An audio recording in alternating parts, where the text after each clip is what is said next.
I'm back, but I didn't bring Christina with me. Oh, let me get this set up.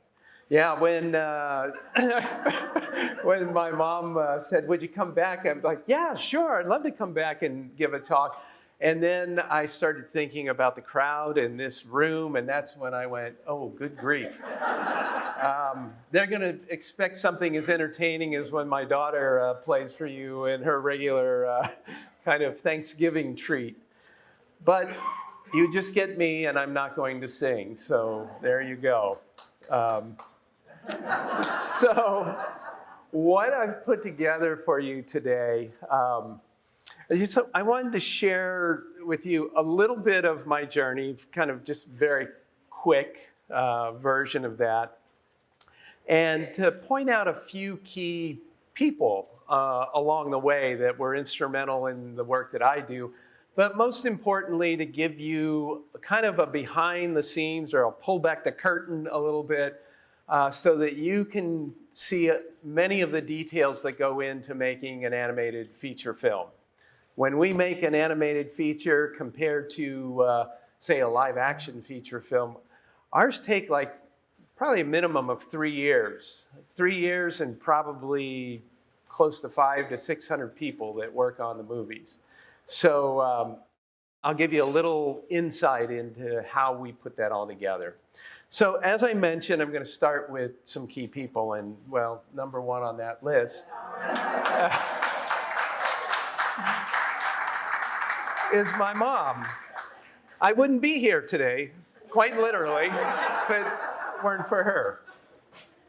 And I guess I also need to recognize Jan, who actually nudged my mom into like, can Steve do a talk over here? So it happened. But there are little tidbits that kind of shape your life. And with my mom, one of the things that I've carried in the work that I do is that she always kind of instilled this notion of, anything worth doing is worth doing right. Like if there was a term paper, it's like, well, you should type it, little things like that. But that is a big part of what I do in the work that I'm involved with. I want to make it the very best that it can be. And then, of course, it's my dad. Many of you knew my dad, Armin. He was very influential in my life, obviously, just being an amazing dad. But he was also probably the best teacher I've ever had. And I wrote down a few little tidbits that I've carried, like through my childhood. He always believed that what you make is better than anything that could be bought. So, we always made, cards and gifts, and those were appreciated and loved. He, would talk about drawing. He's like, drawing is just seeing, looking, and studying. And he used to always play a game with us when we were kids. He loved going to museums. He knew our attention span was very short.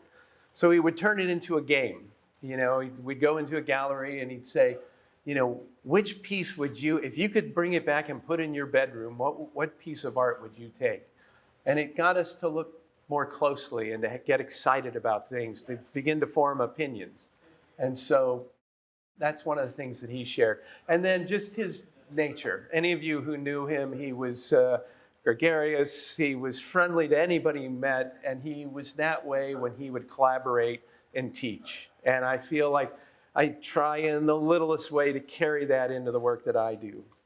And of course, when I was growing up, the art supplies were always there and available, but there were never any coloring books in the house.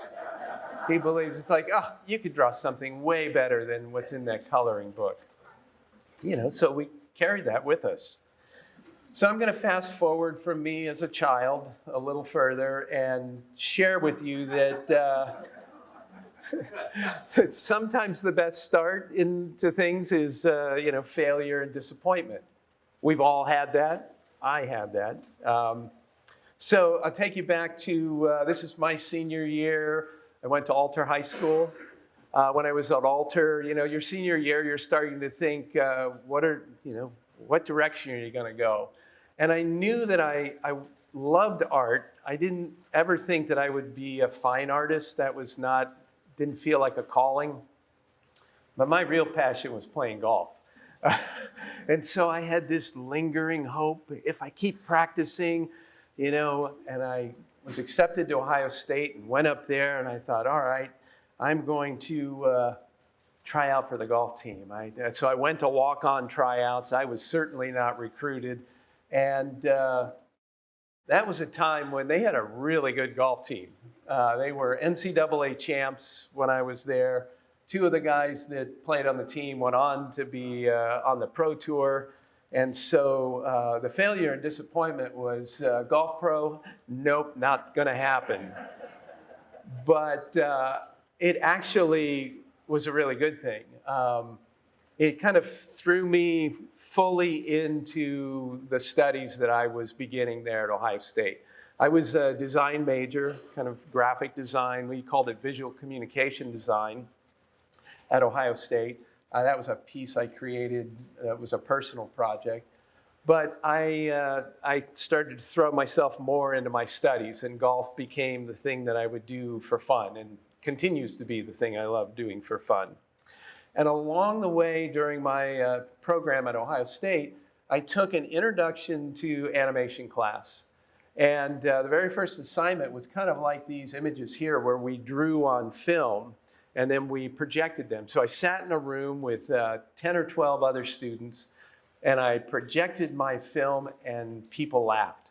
And I was hooked. Like, graphic design felt like it was a very distant thing. You might create a logo or an image, but you were never going to connect with an audience. There was something about seeing that move and seeing a reaction from an audience that I was hooked. And so I got very interested in motion graphics. And as a part of the program at Ohio State, I also had to take a computer science class. And this was the opposite of a good thing for me. I quite nearly failed this class. I mean, I squeaked by just by the thinnest of margins.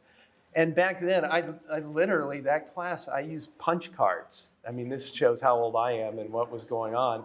Now we do it all on our phones. But this will come around later in terms of using a computer. I didn't have the right motivation when it was an undergrad class. Later, I had a little better motivation. So I graduated from Ohio State. I started to work for a company called the Media Group, where we did multi-image slideshows. The thing I was interested in is if you fired those off, 15 or 18 projectors, you could make something animate. And that's what I loved. And a friend of mine who I worked with there, we would use the down shooter, this here, and we started to create some animations for some local clients. Like, this was a storyboard that I did for, I think it was Channel 6, WDTN in Columbus. And so I was very interested in animation. And then the next significant person that came into my life was Charles Surrey. And I don't know if any of you know, I'll refer to him as Chuck, but he was an All-American tackle at Ohio State. He was a football player. He was, they won a national championship. He fought in the Battle of the Bulge. Like, he won a national championship and went straight into World War II, and had incredible stories about just being in the Battle of the Bulge. And then he was a painting instructor. So he was an artist as well. And in the late 60s, he wandered into the computer science department at Ohio State and said, I want to make an image using the computer. Do you think that? And they were doing it like on printers back then. So he has one of the first pieces of computer art that was ever displayed or exhibited at the Museum of Modern Art in New York. He quite literally is a real pioneer in the field of computer graphics and computer animation. But he was also the very first artist to ever be awarded a National Science Foundation grant. And out of that, he created the program that I ended up applying to. It was called the Computer Graphics Research Group, and it was that philosophy that if I put computer scientists together with artists, interesting things will happen. They'll push each other in ways that they wouldn't do naturally on their own. And so when I saw Chuck Surrey speak, he was showing some of this imagery, and it blew my mind. This was kind of 1982, and it was very much groundbreaking for the time. And who knew that Ohio State, like right here in Ohio, it was probably one of the top programs for computer animation. Certainly it was the only program in the country where artists were getting their hands on computers. And so I was one. They would take, I think, 10 to 12 students a year from the arts and put them together with the computer science majors. So I applied and I got into the program and began to do computer work. Oh my gosh. Programming. Oh my gosh. It was the class that I quite nearly failed. But when I had the carrot, the right carrot, which was to make an image, I would suffer through writing this crazy C code. And it was at that time, it was on a terminal like this, and it was all kind of typed out in commands. It was nothing like the kind of tools that we have today. And that was a cover that I made for a computer graphics magazine as part of that. But right next to the graduate school, Chuck Surrey, you know, with all of the know-how that they had developed, they started a production company. It's called Cranston Surrey Productions, and I started to work there while I was finishing my graduate degree. That's me there at the tablet, little longer hair and far less gray. But again, we worked on on terminals, and we created a lot of television graphics, sports. We did a number of Super Bowl opens for CBS Sports. We did all of NBC Sports. I think I designed the first ESPN football package that when they first got an NFL package. And back then, this is the kind of computer that we use to create that material. Your phone has probably 100 times the power of this giant machine that sat in a refrigerated room, but it was cutting edge at the time. And because I came out of a kind of a graphics background, I love to draw. I started in the design department as I was learning how to animate on the computer. And so I would do things like this. This is a storyboard that I created for TRW. It was a commercial. And then as I learned how to animate on the computer, I would storyboard and then I would actually work on the project. So this was a piece that I worked on. So that was like 1984, maybe 1985-ish. And as many new companies in a new field happened, all of a sudden technology changed dramatically. We used to write all of our own software. We had engineers who were literally putting chips together to make our computers faster. And then new technology came into be that was a lot cheaper. You could buy off the shelf. And the company that was in Columbus, they shut their doors and I went to California. And so I started to work with a number of people from that same company here in Columbus.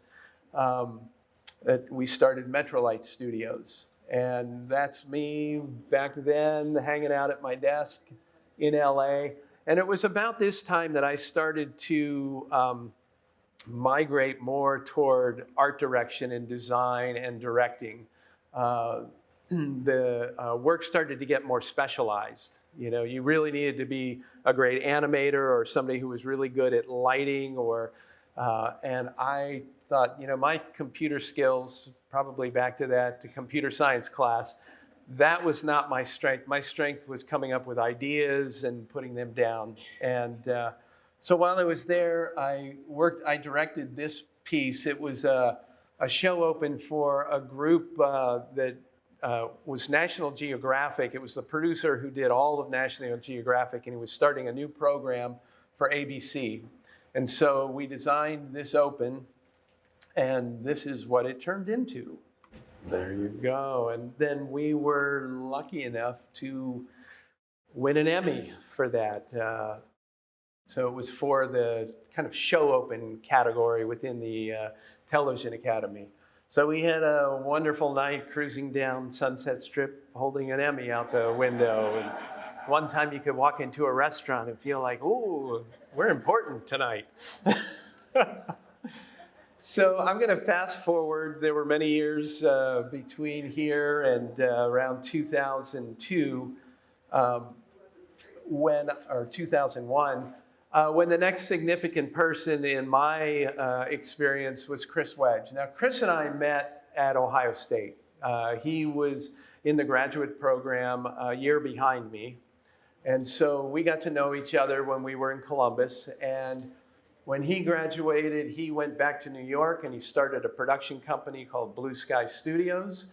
I went to California. We started Metrolight. We used to compete for jobs against one another, but we would see each other every year and just stay in touch. So Chris was the director of the very first Ice Age movie, and he was working on that film, and he reached out to me and said, you know, if this movie, like if it works out, you know, may be able to do a second one, and I'd love for you to come out and work with me on it. And that movie was called Robots. And thankfully, Ice Age did pretty well. 20th Century Fox was the studio behind it, said, hurry up, get the next one made. Come on, get to it. And so I moved Joni and Christina and Ellie, our family, from LA to New York. And at the time, we told all our friends, we're going to work on one movie and we're going to go straight back. 18 years later, we finally moved back. But I was the art director on Robots. And to give you a sense of what the art director does, I was responsible for anything that was designed and built in the movie. Characters, the environment, setting up what are the materials. Should Rodney, that's Rodney Copperbottom there in the front, should his vest be gold or silver? Should it be red? You know, those were all decisions that I worked. I ran the design team, and then I worked with all the other departments to help execute that. I designed the Robots logo, which was good fun, kind of tapping into my graphic design experience.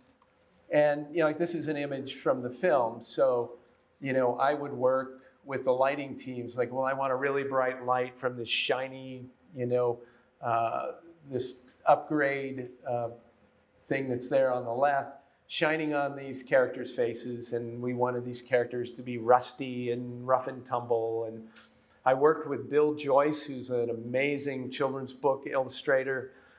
He did a lot of the character design and was a production designer that I collaborated with. And these are just some stills from that movie.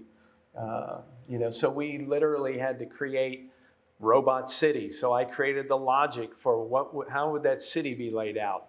And I did it in a vertical way where the rusty things were all down in the bowels of the city and all the shiny new things were up high, you know, and this is an image of that cityscape. This was this was their subway system. We did a lot of playing around with looking at toys and materials that might be, you know, that we could turn into our robot city.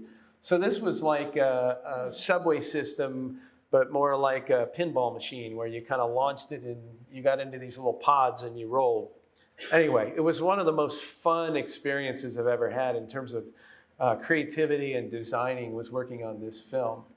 I got to, you know, use my graphic design hand again as I designed the Big Weld Industries logo and the gates that this was the pinnacle of the city, the highest building, and it's kind of the equivalent of the Apple of this city.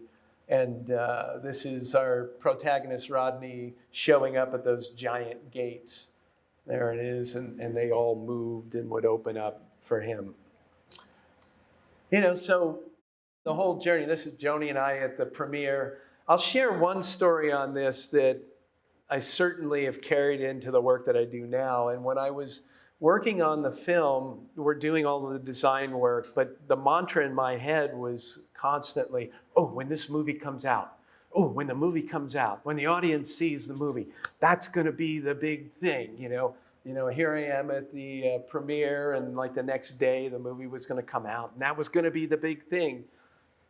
Much to my surprise, the big thing was the time spent with the various designers and friends making the movie. And I had to learn that in that first film. And so now I always try to remind the team and try to create a culture with the team that this is the good stuff. It's like, here's where we're solving problems, and here's where we're making things, that it's the journey. The world will go see the movie, and they'll enjoy it, or critics will say whatever they'll say about it. But the fun part is the collaboration and working together. So now that brings me to directing and to what I'm really going to get into here today. So I had the opportunity after being the art director, the folks at 20th Century Fox said, well, we'd like you to direct this next movie, Horton Hears a Who. I was a big part of pitching this film to Audrey Geisel, Dr. Seuss's widow. And to my surprise, it said Jimmy Hayward and I were the two directors on it. And we were both first-time directors working on this film. So I directed Horton. I directed Ice Age Continental Drift with Mike Thurmeyer, and then the Peanuts movie. And so the work that I'm going to share with you today is going to kind of jump around across these movies to make various points. And so, where it begins is a lot of people say, well, some animation director would, like, what do they do? Because everybody seems to know, like a live action director, they're on set and they're telling people, action and, cut and all of that kind of stuff. So I, a few years ago, put together some slides to help answer this question. What does a director of an animated movie do? Well, I do location scouting. I figure out, where we're going to shoot the scenes. I do casting. Here I'm casting a bunch of mammoths. Shot blocking. When you're on set, you have to figure out where you're going to put the camera. Is it going to be low, going to be high? Here's Scrat, our main character of that film. We do cinematography in a very similar way that you do in live action. We just do it virtually within a computer, but we use the same language. We use lenses and depth of field and all of the things that you would do if you were on a live action set. We get involved with lighting. What's the mood? What's the tone? You use light to help tell the story in a way visually with color and light and emotion. I work with the actors. These little guys just couldn't seem to get it. Have to repeat over and over. You work on choreography. Here's Sid the Sloth. He's going to do a little dance move. It's like, well, why don't you do a little shuffle step like this? And a big part of it is motivating the team. Sometimes they don't respond. But I realized as I put this together, there's one other aspect of directing, and that's what this slide shows. So that's me there, and there's this, what's that burning sensation on the back of my neck? And we used to refer to this as, when you're working on the kind of films that I worked on, we were in development for about a year, we're getting the script put together. And then the second year, we're beginning to do some testing and designing, and then we start to get into animation. And that's about the time that the studio, who has handed over $100 million to make this movie, they start paying attention. And you go, whoa, what's that burning sensation on the back of my neck? That's the studio wanting to make certain that their investment is actually going to come to fruition. So here's the 20th Century Fox lot in LA. And that circle over there, That's the building where the Eye of Sauron comes from, or the burning sensation that was on the back of my neck. That's where the head of the studio, or chair, for 2 of the movies I worked on, there were 2 chairmen, Tom Rothman. And these photos are after we're done with the movie, so they're in a much happier mood. But there's Tom Rothman up on the left and Jim Giannopoulos. You know, as we make a film, you know, it's not lost on me that we're making art for commerce. They did hand over $100 million, and they're hoping to get return on that investment. And so when we're developing a film, we think about the audience, and our audience is a global audience. You know, how will that play with the audience? It's not just, what do I want to make, and what's my personal statement that I would love? You know, I can do that if I'm writing the check. And the great thing is that these guys and the team of people that we work with, they're very knowledgeable storytellers. These 2 in particular were the ones that ponied up the big risky putting all your chips on the table to make Titanic or to make the first Avatar. They're in the business of gambling in a big way, you know, creative gambling. But they give notes that at times are hard to take, but they're smart, you know. And so they become actually very good collaborators. When I first started to work on the very first film, my directing partner, Jimmy, and I, we had different philosophies. And Jimmy was a boxer, you know, so when he would get a note, he'd want to fight back. Like, no, you know, what we've decided is right. You know, it's boxing. And I learned very quickly that judo was a better way to go. It's like, when the head of the studio is giving you a note, you're not going to win that battle by going toe to toe. You know, what I found was acknowledge that you understand what's being said, and then take it back and decide, how are you going to solve that problem? How are you going to address the note in a way that you feel is right for the movie? And that's the judo. You take the punch, and then you take the energy and you roll with that, and then come back and say, acknowledge that the note made the movie better, and here's how we're going to address it. And that's kind of the journey. So yeah, that's, you know, I was all the way in New York, and I could feel that burning sensation all the way from Los Angeles. And when I was on the lot, which I was often traveling to LA, that little circle there, that's the animation building. Right across the street was the Simpsons, you know, building where, you know, they were doing The Simpsons for years. And I was back on the lot just before Christmas, and I walked by, that's a screening room, and I got this like visceral feeling of memory, because often we would bring our work in its early development stages out to the lot, share it with the chairman of the studio and maybe a small team of people, and we were going to get notes. And so it was always a nerve-wracking time. So when I walked by that building, I had that same little feeling in my gut. It's like, I don't even have anything going on here. Why am I feeling that? But my happy place on that lot, and I'll talk a little bit more about this later, is the Newman stage. That's where we did all of the scoring for our pictures. It's where I did a lot of the recording with our actors in that building. And so that was a really fun place to be.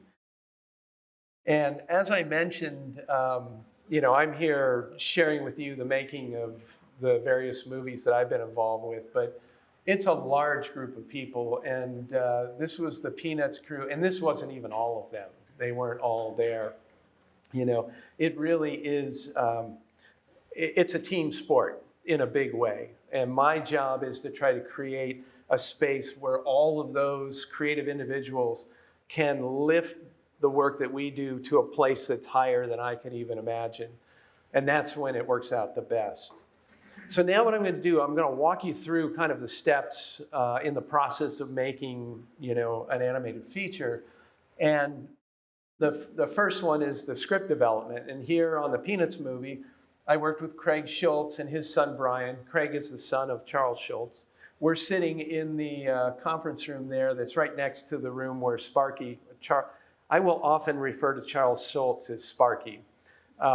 When Craig first brought me onto the movie, he said, my dad, all of his friends always called him Sparky. I want you to call him Sparky, and so I always fall into that. But, you know, that was Craig's dad who created the comic strip for those 50 years.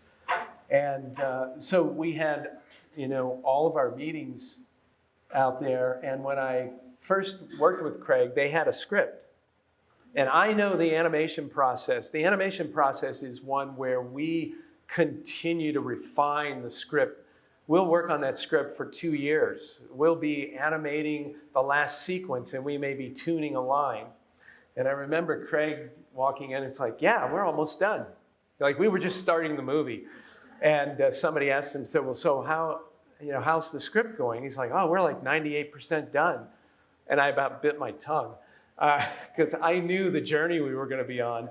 And then I sat with Craig after the premiere, and he said, oh, had I known it would be that kind of a process, I don't know that I would have signed up for it. Because that's like a fraction of the stack of scripts, versions that we would create to make the story as strong as we possibly could. And a big part of doing that, I would bring storyboard artists. Storyboard artists are our first step in making the movie. We make the movie several times with drawings. And so I brought storyboard artists out to that very same room, and we sat with the writers, and we would take sequences, and we go, because our animation's a visual medium, not just words. We want dialogue to be great, but we want it to be fun and active. And so we would collaborate together. We would, you know, thumbnail ideas. We would spitball things that we thought were funny, and we would draw there in the room, and they would adjust the script as we were doing that.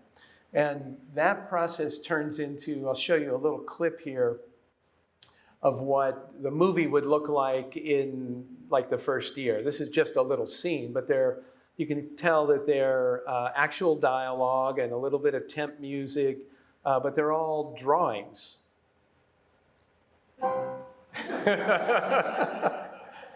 So that, you know, we would watch the movie fully in storyboards like this.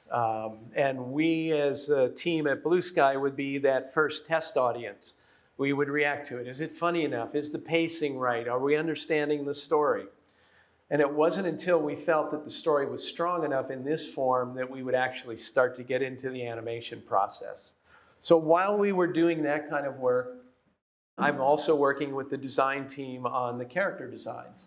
So this is from Horton. Anything that we put in the movie, we have to make, which means we have to design, we have to draw, we have to create the look of it. So, you know, what's Horton going to look like? We know what he's like from the book, but I work with designers to do these kind of sketches, and we work out, you know, expression. This is Scrat, the little squirrel character. Peter DeSev did the design for him. You know, this was another character, you know, Sid's granny sloth. And we would take these drawings, and when, you know, I would be happy, or if, you know, director makes the final decision on these things, when we're happy with the final design, we'll take it into the next step, which is sculpting it. And so we had this wonderful sculpting department that would create these maquettes out of, it was actually out of Sculpey, that you could bake them. And that way we could really turn it around and look at the character in full 3 dimensions and see, you know, is it what we want it to look like. I am the very lucky recipient of, these are all the maquettes, or a number of the maquettes from Horton. That's my living room, so I get to look at these every day. But you can see we're working on expressions at time, and poses and proportion. It's a way that we design the characters in their full dimensionality. At the same time, we'll have a group of designers who are working on the sets and locations. Unlike a live action film where you can go, I'm going to shoot here at St. Leonard's today. Well, it's all here. Like maybe you'll come in and do a little set dressing to make it look better. We have to design every little detail. So on Horton, we had to design every book, or like every building, you know, how the buildings are arranged to make what we know is Whoville. The book showed us a little bit, but we were going to expand that because we were going to see more of it in the movie. And quite literally, you design every doorknob, hinge, you know, anything that is going to be in the film, you do drawings for, and you determine, you know, what's the color scheme. And this is a final image from Horton. You can see some of those buildings with all those wrinkled, funny shapes for roofs and so forth.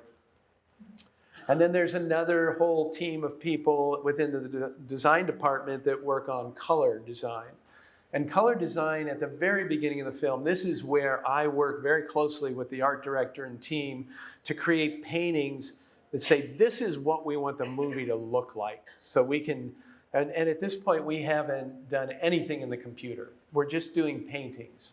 But it's a beautiful painting, and this really is the style that we ended up making for the movie. And it was this early development painting and working back and forth with the designers that we would get the look kind of where we wanted it.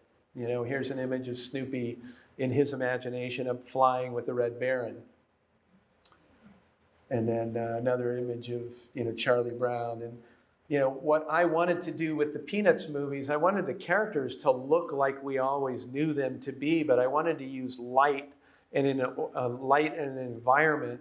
Like here, you can see the light shining through the cracks of the wall and hitting Charlie Brown, and a little bit of shadow from his hat, that it made it feel like it was a little more real, even though it still looks very much like the comic book.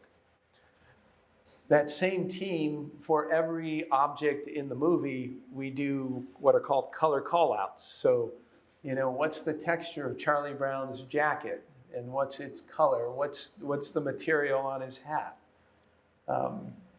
Same thing for every piece of material in the set, you know. And you can even see here, we were very careful on the Peanuts movie to always feel like we could see Charles Schultz's pen line. So things wobbled. Like if you look at the boards on that, the clapboard on the house, the shadows almost make that kind of pen line that is not perfect. It's not a ruler. And, you know, so that was put into our designs and into the painting. And then we pull photo reference, say we want the doorknob to be a material like that. And that's a guide to the team that actually put those materials onto the 3D models into the computer. We also do, this is the same kind of thing that I did on the Robots movie, but the art director will set up a color theory for the movie. And on Horton, what was very important to us is that pink, the clover that the Who's lived on, that Horton carried around, that was a sacred color. Nobody in the movie would have pink. That had very special significance. And then you create a palette, like our villain palette down in Whoville, where these guys that were in green, they were giving the mayor of Whoville a hard time. And then there were the kangaroo and the you know, apes there that were more in the purple. They were the Wickersham brothers, so they were all in that purple palette. You know, so we designed the movie, you know, thinking about these big ideas of color as well. And then that team, as I start to create the shots in the computer without any color to begin with, those same artists do these very sketchy, very impressionistic paintings that are showing the kind of lighting that we would want in a scene. And this happens to be a chase scene that was very dramatic, a little less vibrant and colorful, but those are the kind of paintings. And you put all those together and you get a color script for the movie. Color gives us emotion. You know, there are certain colors that make you feel happy, others that make you feel sad. How we use brightness and darkness to support the storytelling is really important part of the process. And this kind of shows the color script for the entire film. Now, I said I was going to share some stories. So this is a fun story from Horton, and it has to do with the design department. The challenge we had, there was a scene where the mayor of Whoville is trying to convince his son, Jojo, that we come from a long line of mayors you need to follow in those footsteps. And he walks them out into this hall, and this is called the Hall of Mayors. And we just put frames everywhere and tried to say that, the mayors in their family go back generation after generation after generation. Well, now the challenge for us was we had to put paintings in there. And the production team was like, that's a lot of paintings. What are you guys going to do? And this is where motivation, having some fun, actually helped solve the problem. So what we did was like, well, let's create who's. Let's do paintings. So we took Dr. Seuss. He was our first one. He was the most prominent. And we did a Who caricature, a painting that looked like it was an oil painting of Dr. Seuss. But then what we did with the design department is we started to trigger this little, well, why don't you caricature each other? And so it started off as a joke, and then it turned into this. So somebody else did a painting of Ron. Somebody had a good spoof of Ron and made him look like a Who. And then Ron got back at Rob and made him look like a Who. And there's Nash, who was on the team. And then a couple of people did caricatures of Dice as a Who. And there were two guys who were brothers, Peter and Vince. So, they became like, a pair of brothers. And these all went into those frames. And what was great is that the team was so motivated to have fun with this and generate it. Well, they'd stay late to do this because it was fun. And so we ended up getting a lot more paintings than probably the budget could have called for. So that's design. So while that's going on, we've written the script. Now we get into working with actors. Of course, this is my daughter, Ellie, and I'm giving her a really hard time. She just happened to come to one of our recording sessions, and we started goofing around. And this is the setup that's at the Newman stage at 20th Century Fox, where we'd work. And I have had the chance to work with an incredible group of actors. These are just the actors that I worked with on the first two films that I directed. So on Horton Hears a Who and on Ice Age. And I was really lucky that for my very first film, I got to work with comedy legends. Carol Burnett, Steve Carell, Jim Carrey. And they were phenomenal to work with. And I'll share some stories about working with them. I did get to work with my daughters as well. That's them at the age. So they each did a voice for, the mayor had, I think, 99 daughters and one son. So they played a couple of the daughters. And so this was the day they were there. You can see Christina's grown up a little. So let me talk a little bit about Steve Carell. Many of you may know him from The Office. He's certainly gone on. His career is incredible.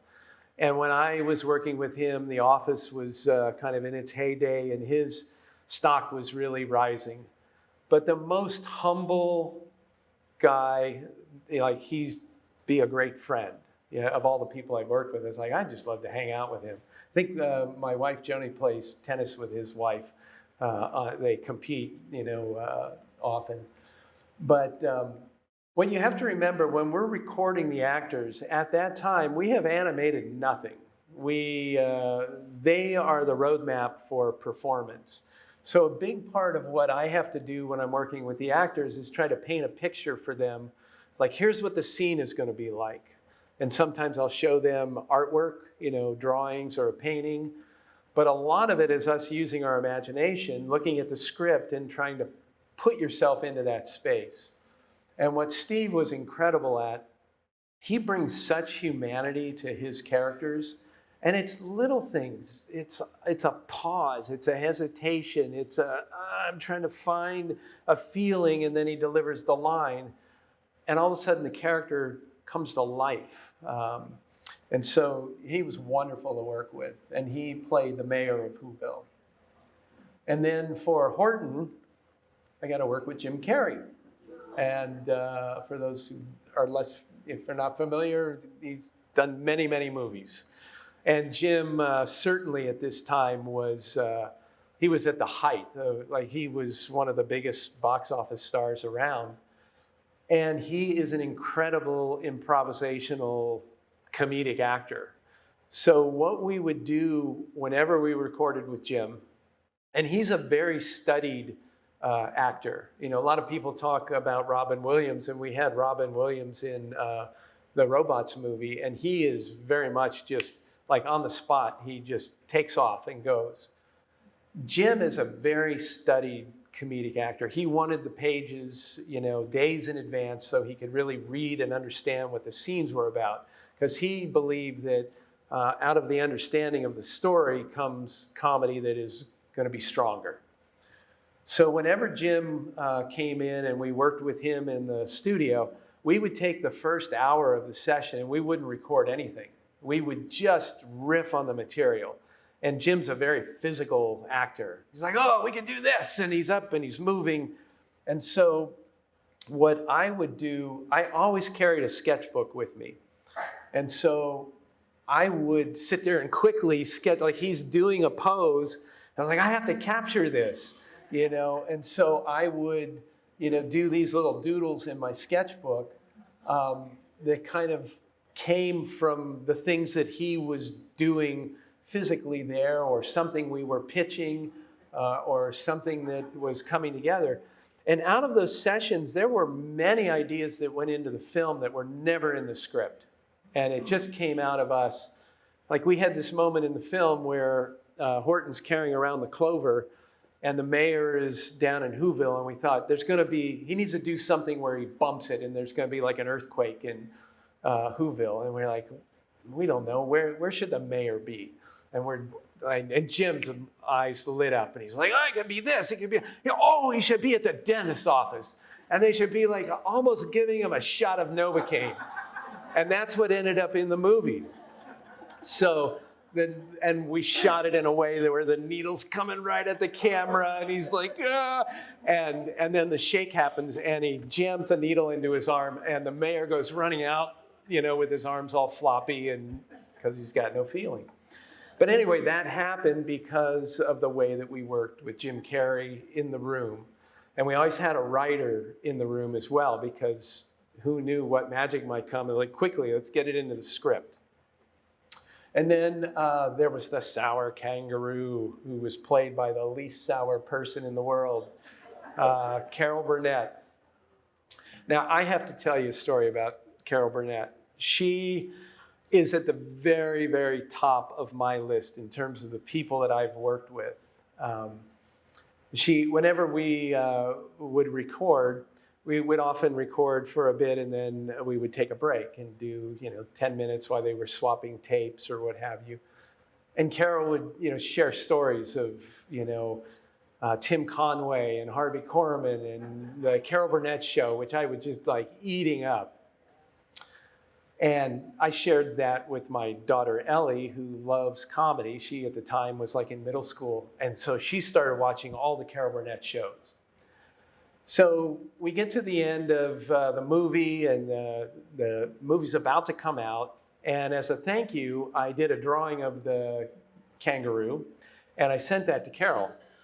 And so she called me to thank me, and we were on the phone, and I said, oh, this is amazing. And I said, it's a really interesting story in terms of your career. And, she got her start on Broadway in Once Upon a Mattress. It was 1959. And I told her, I said, when the casting director came to us for the casting of the Sour Kangaroo, he says, I'm not going to tell you who this is. And he puts a cassette down, like it's only his voice, and he hits play.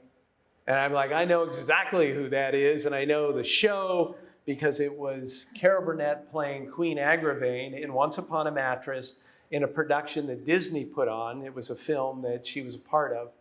And I knew it because Ellie and Christina had been watching it over and over and over. I knew exactly. I was like, oh, it's amazing. So I was sharing with Carol, it's like, it's amazing that you got your start on that. And then we cast you because of that same Once Upon a Mattress. And I said, and by the way, my daughter Ellie, who's in 8th grade, she just got cast as Queen Agravain in her middle school production. And Carol's like, oh my gosh, that's amazing. And it was like 4 o'clock in the afternoon, and she goes, is Ellie home? And I'm at work on the phone. I was like, yeah, I think she is. Well, give me your phone number. So I gave her my phone number.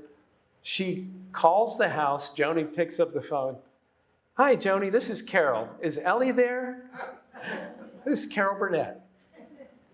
She talked to Ellie for 20 to 25 minutes about acting, about playing the role, what Ellie wanted to do. How kind, how giving. She had no need to do that. That's why her stock is way up here with me. And then at the premiere, there's Ellie and Christina. Carol signing Ellie's Horton book. And this is us, on that day, that we finally premiered the movie. So in terms of other actors, these were some of the actors that I worked with on Ice Age. See, the Ice Age movie that I directed was very definitely a sequel. It was the 4th one. They packed that film full of stars, And, so I had the great opportunity to work with a lot of wonderful actors. And over on the far left is John Donkin. He was actually my roommate in graduate school at Ohio State. And he was a producer on the movie. So a fun little story about Ray Romano. I opened, my slides with the fact that I love golf, and I still do. Well, Ray Romano loves to play golf as well.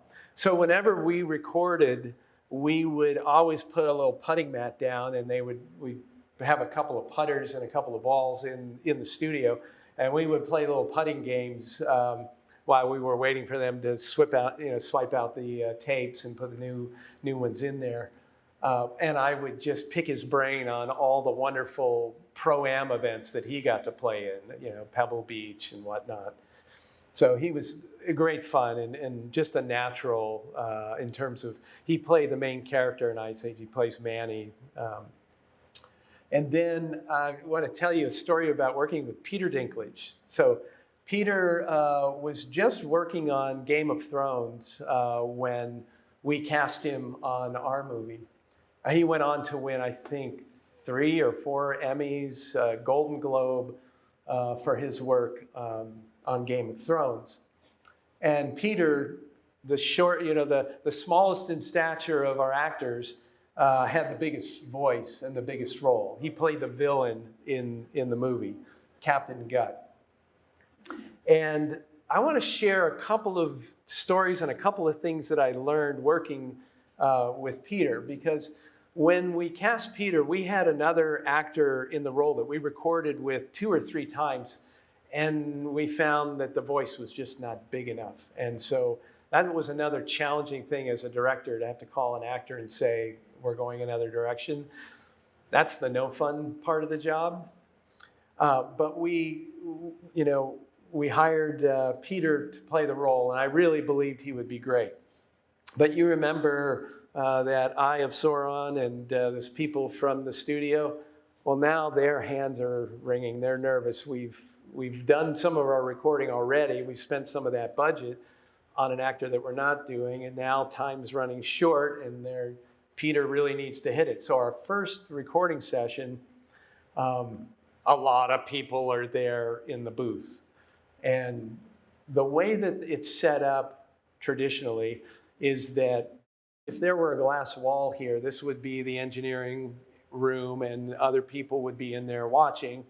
And you would be like Peter Dinklage, looking that direction, and my back would be to those people, and I like to be in the room with the actors. Well, I didn't learn this until I spoke with Peter after the movie was done. But that first session was not a good vibe. There were too many angsty, it's got to go well, it's got to go. And their body language was projecting this. Nobody was saying that in words, but you could feel it in the room. And Peter told me later, he goes, yeah, I thought that first session, I thought you guys were going to fire me. I'm like, oh. So thankfully, I sent the casting director away. The next session, it got to be just Peter and I. And that went a whole lot better. And so I put this image up here to tell you a little bit about that process. When you record, you're in a room that's a blank room. There's no picture. We don't play the movie. We haven't made the movie yet. So we're asking the actors to kind of imagine what the scenes will be. And I do my very best to describe that and try to show them with pictures. But what I learned with Peter is that he's a stage actor and he really needs to react to something.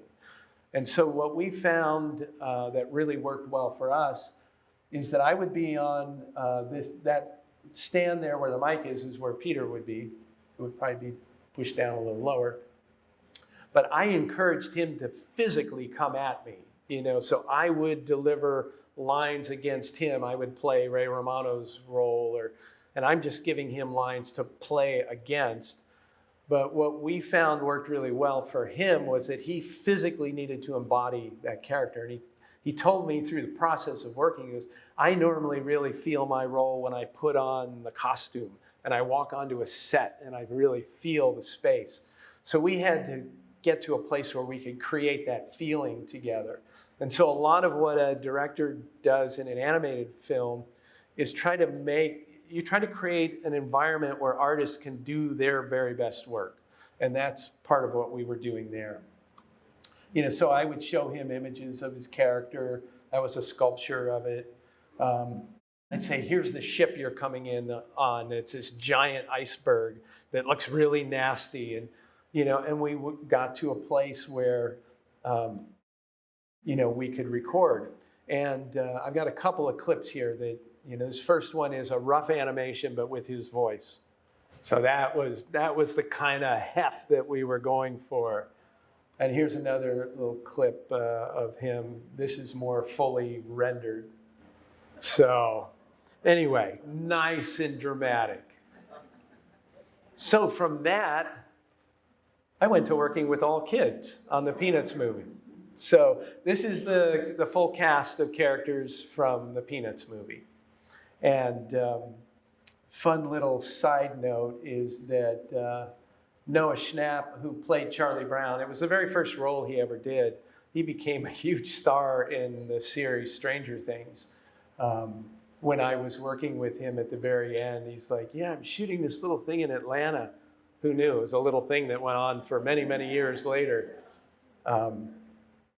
The one thing I did differently, because of that experience with Peter, I took every setup. When I walked into the recording studio, I turned everything around. I made certain that the kids could not see the engineering booth. All they could see was me. And we would create a safe space, because that's what you want. You want a safe space where an actor can give their very best and they can, fall on their face and, try things, because it's in trying things that you get the best performance. And so that's what I did with the kids. And the other thing that was great is that none of these kids were big stars. So nobody at the studio was interested in coming by the recording booth. When you have Jim Carrey recording, all of a sudden people come out of the woodwork and everybody's there wanting to watch, and it creates a vibe that's not as conducive to creativity, I think. There were a few adults on the film. Kristen Chenoweth did a voice. Meghan Trainor wrote 2 songs for the movie. And then I worked with Trombone Shorty. If you're familiar with Peanuts, there are no adults in the Peanuts movie. Only wah, wah, wah, wah, wah. Well, we had Trombone Shorty create that, and here's an example of that. Wah, wah. So literally what we would do is we'd kind of write out what we think the adult would say, and then we would kind of wah, wah the amount of syllables. So I'm going to talk a little bit about animation. A big part of what I do as a director on the film is establish what's the animation style. We don't animate the same way on every single film. I certainly, on the movies that I worked on, they were widely different. So on Horton Hears, Jimmy and I who was directing with me, we really wanted a very squash and stretch, a very elastic style of animation. So we did these sculptures to kind of show the team what we wanted to go for. And so that was the style that we established. And then, of course, we had done the recordings with our actors. And then you begin to work with the animators. And often where they begin are doing little thumbnail sketches. Each animator is assigned a certain number of shots. I kick off what the shot is and what the goal is of the shot, and we talk about that. And then the animators have the opportunity to create the physical performance to go along with that. So this next piece that I have is a really fun example of this. Jeff Gabor is probably one of the best animators that we had at Blue Sky. And there are a bunch of shots here where on the top left-hand corner is the reference that he shot of himself. He liked to shoot video reference. So he'd shoot a reference for himself, and then the top right is what we call rough blocking. So it's just the general posing.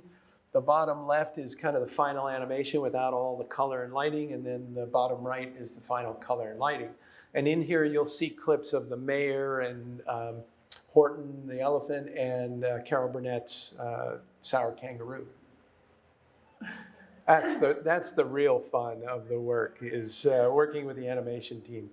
So establishing the animation style on Peanuts, I go back to my childhood, and you watch the specials that were created.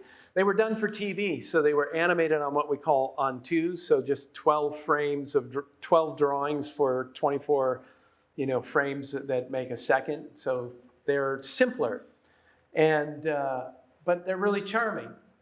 And so early on, I worked, Jeff Gabor, the same animator, we talked about how do we create that style for Peanuts. And this was the very first test that I saw where I said, that's it. This is the kind of direction that we're going to take it in. You can see the models are very, very rough. We haven't figured out all the details that we would ultimately put into the movie. But it was tests like this that got us to the look that we wanted to do for the film. Here was, how do we do speedy things? So we're using pen lines to make motion. And then there's this great example. This was another shot that Jeff animated, and this is a moment where Snoopy does a dance. So I'm going to tap through some of the frames. And what it is, it's kind of like drawing with 3D shapes. So here he is, he's turning. This frame, his feet disappear. He comes around here, and he does a little stomp. Oh, his leg goes away, and 2 feet show up. And then they slam down. And then those kind of same step feet, and then he comes swinging around in this turn. Look at that face. He's got like 3 or 4 eyes. But this is the way that people used to draw animation. We don't do it this way in computer animation so much, but we did for this film. And here I'll play this scene, so watch out for that little dance number.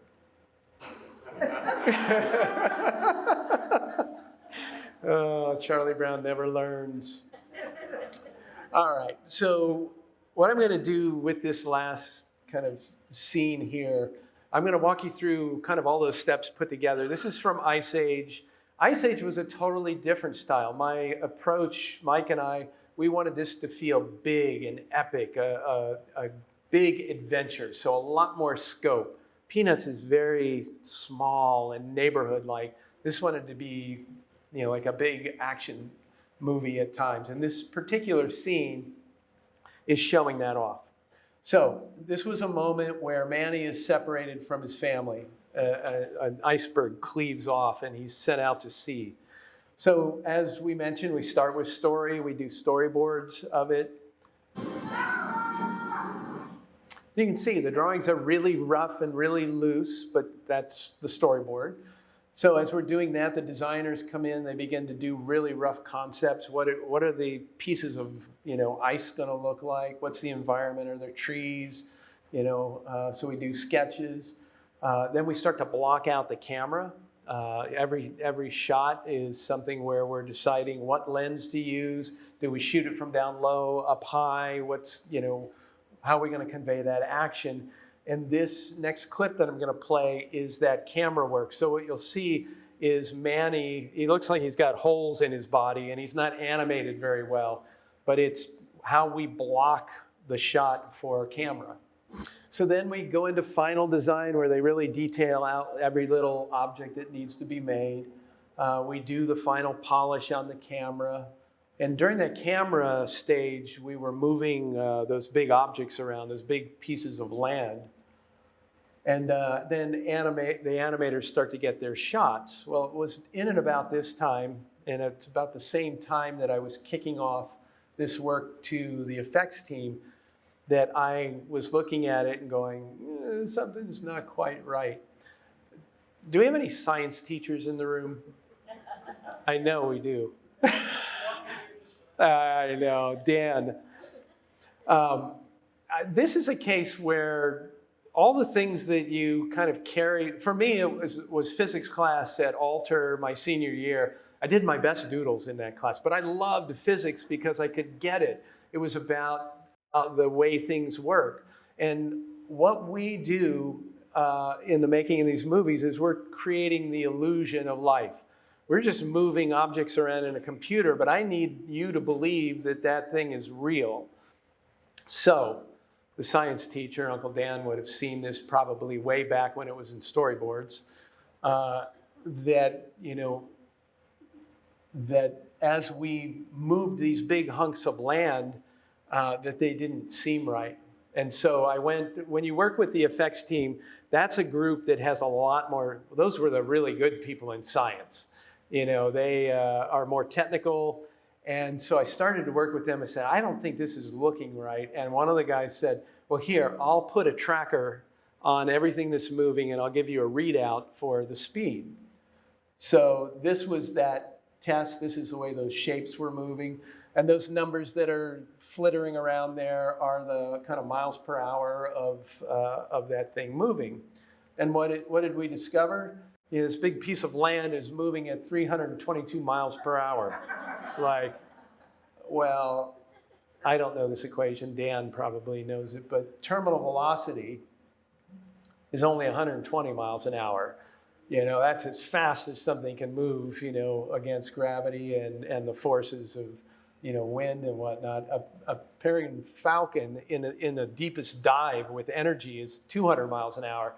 So, yeah, we had a problem. 322. There was a reason it wasn't looking right. And if I would have put that up in the movie, the suspension of disbelief, I'd be breaking that covenant. My job is to create the illusion that this is real. And so we're like, oh my God, the process isn't working. What are we going to do? So what we had to do was actually kind of retrofit back before the animation process and get things moving at the correct rate. And so the effects team was great. They started doing, these are much more technical simulations, but you can see where there's a cleaving of this object that ultimately will be a glacier that is moving with the appropriate gravity and force. Here's another where a piece explodes and how the dust will come out of it when it breaks. And then we did the same thing as these pieces would fall into water. And the effects team do these very complicated simulations, very much like the visual effects you see in live action movies. We want to make it look believable and real. And so how that all came together, I'll play you the final scene, and now you can watch and see if the things are moving at the right speed. So that movement and some really good sound design makes you feel like it's really happening. And that is one of the fun parts. As you get to the end of the process, I'm working on a movie right now, and we're right at this stage where we're starting to do the sound design and starting to talk about score. And this is the last thing that I'm going to share with you. But it's kind of like having dessert after eating your vegetables. The scoring process is great fun because I'm less responsible. It's more on the composers. Like, I work with the composer to develop the themes and make certain that they're supporting the storytelling. But once we're in agreement with that, the scoring sessions are all his. His biggest problem was that he was too good a trombone player. he would make things that were so beautiful, and we had to work our way toward that wah, wah, wah, wah. And the musicians that come to these sessions are just unbelievable. They're the best sight readers. To finish, I want to tell you a couple of stories about John Powell. He was a composer that worked on Horton and Ice Age with me. And John is an incredibly inventive, funny guy. He takes every opportunity to find and create fun in the work that we do. So the people who, the performers who come onto his stage love working on his scores. So the first one I want to share with you is about Captain Gut. He was our villain. And John had this idea. He's like, I'm going to score it all with accordions. So one evening we had 19 accordion players. We called it Accordageddon. So if you listen, you can hear how he created the theme for Gut. Okay, so the other aspect of Ice Age that my dad would have loved, or he certainly did love, he was a Beethoven lover. That sculpture is in the house. My dad did, that was right when he was going into the service, right? So when we were working on the movie, the Scrat character is kind of our comedic release in the film. We always open an Ice Age movie and close an Ice Age movie with a big, funny Scrat idea, and then we pepper them through the film. And so John had this idea. He goes, I know, for all of the Scrat sequences, we're doing Beethoven. I'm like, okay, let's go for it. So he did, you know, a little interpretations or, you know, found pieces that were Beethoven. So every one of the Scrat beats was based on Beethoven. So I'll tell you a little side story, and this relates to the chairman of the studio. We had this amazing, funny open for the movie. We shared it, and that meeting went really well. They were like, oh, that's funny, that's great. And then he couldn't help but leave the meeting and go, and now you just dug yourself your own grave. How are you going to top that at the very end of the movie? Like, we hadn't figured out what we were going to do.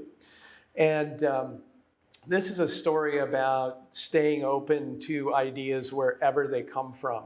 And that's part of my job as well as a director. So here we were in a brainstorming session with all our best story artists. It's like, we have to come up with this ending to the movie. And we're throwing ideas out. The meeting's kind of not going great. And they're like, yeah, they're ideas, but none of them are really awesome. And the meeting is starting to run out of gas. You know, we got maybe 10 minutes left in the hour. And Ed Corcoran, this sketch of him right here, he was a story PA. His job was to sit in the meetings and take notes. He was not the lead story artist that was supposed to come up with the big ideas. And Ed was a really shy guy. And so the meeting gets kind of quiet, and he raises his hand and he goes, I have an idea. He says, what if Scrat was the one that sunk Atlantis? And then somebody else goes, oh, Scratlantis! And all of a sudden the room just was like firing, you know, with ideas. Oh, we could do this, we could do, you know, the best idea came from the person who was not assigned to be the one to come up with the solution. So Ed created that. And I'm going to show you a little bit about how that came to be. So we decided that Ode to Joy would be the final piece for this ending of the movie, you know, and John, being the fun guy that he is, Ode to Joy has got big choral parts in it, and it's based on a Schiller poem. It's all in German, and he's like, he rewrote the lyrics. So he took those and he rewrote them. Acorns, beautiful spark of the gods, because Scrat loves acorns. His whole mission in life is to get that acorn. And so he rewrote the lyrics and then translated them into German. And then we brought in, you know, 100 singers. So we had a choral group. And you have to know that all of these singers have been singing Ode to Joy forever. You know, they're top of the line choral performers. And they had the greatest laugh as they start hearing these lyrics that are totally different. So this is a little clip from that session. And then they'd all start laughing. You might have noticed, anybody who knows that piece, That's a little faster than Ode to Joy is normally played. That was the other thing that we were playing around with and trying to find the comedy and the fun in it. So if that wasn't enough, there's a moment where Scrat sinks Atlantis, or what we called Scratlantis. And, you know, the whole island goes swirling like it's going down a toilet. And so John was like, well, I went home last night, I had somebody sing those lyrics, and then I played them in reverse, and then we transcribed them out. So he had the chorus sing Ode to Joy in reverse, basically things like, you know, these funny, they were just phonetic sounds. And so this is that session. Anybody going to the movie would probably never, ever have picked up on that. But I tell you, it was so much fun working with somebody who's creatively thinking that way. The choral singers were having a blast with it. It was challenging, but they were having a blast. And John, of course, said the American Beethoven Society is just going to kick him out. And as I mentioned, they were playing, I think, at least double the speed. So I couldn't help but grab some footage. I love watching the heart. Whenever I get the score sheets, I look through the score sheets and I go, where are the most notes? That's who I'm going to watch. Yeah, so this was the violin section playing Ode to Joy. Anytime I'm at a scoring session, I'm absolutely amazed that they sit down. They have to be tuned and ready on the downbeat. So the downbeat is like 9 o'clock. The music is set in front of them. It's not like they got this music 2 weeks ago when they practiced. They sit down, they sight read. Unbelievable musicians. And they are, I've talked with folks there, that it's a real difference between scoring stage musicians and an orchestra who have maybe more interpretive artistry. This is about pure skill.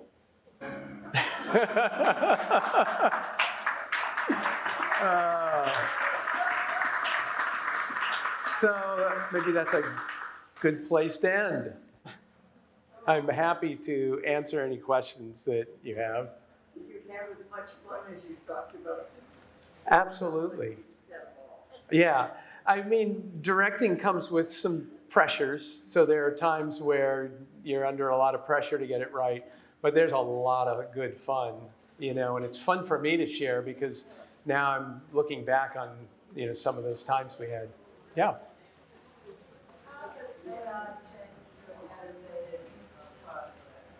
How does what?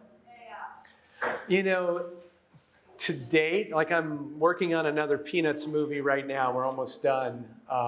AI hasn't worked its way into the process yet.